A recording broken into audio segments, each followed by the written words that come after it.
Hello, my name is Jennifer Cambria, and I've worked in the field of education for the last 17 years.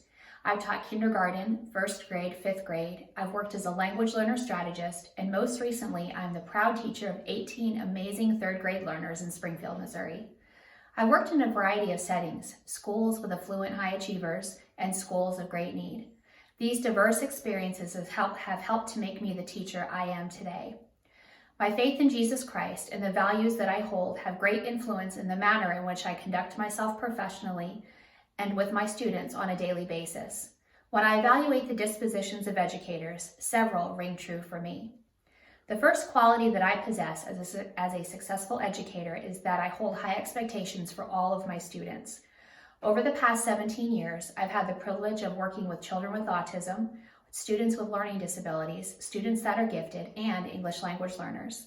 It has been my goal to ensure that each student knows that he or she can accomplish great things regardless of the challenges that they may face.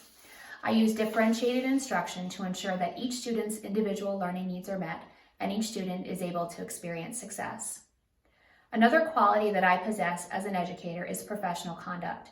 I arrive at school 30 minutes prior to our contracted work time, as I find it extremely necessary to be prepared for the students and the work that we will do together. If I am prepared, there will be less opportunity for the students to waste time, and I will be able to make the most of the minutes that we have together.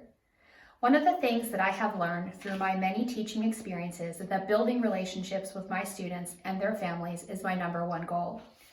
When I have rapport with my students and they know that I love them and care for their physical and emotional well-being, they will strive to be the best students that they can be. The dispositions of fairness, compassion, honesty, and advocacy are evident in the relationships I have with my students. In the book, What Great Teachers Do Differently by Todd Whitaker, a quote really stood out to me. Whitaker states, "First, touch the heart, and then teach the child. When a teacher's sensitivity to students increases, so does the opportunity to reach them.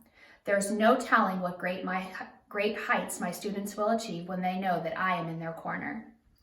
It is known that great teachers are the ones that are reflective and who constantly seek to grow in their knowledge and practice. One disposition that I would like to grow in is that of the respect for the diversity of others. Currently, I work in a school in which there is very little ethnic diversity. I would like to gain some insight into how to integrate cultural awareness and sensitivity into the lessons I teach. I want my students to be able to celebrate different cultures and beliefs, as they will eventually be heading into the world where embracing differences is the norm. Another area in which I want to grow is building the curiosity of my students. I can do this by asking higher order thinking questions and working to prepare activities in which my students can think outside the box. This is a challenge as we have so many standards to cover and we have so little time for creative discovery. I want to find ways to teach my learning standards but yet incorporate inquiry-based learning opportunities. So, what does a professional educator look like and how do they behave? I believe the answer lies in reflective practice. Great teachers constantly think about what they are doing, why they are doing it, and whether or not the decisions they make positively affect the students and their learning. For me personally, in addition to reflective practice, I think about the standard by which God has called me to live.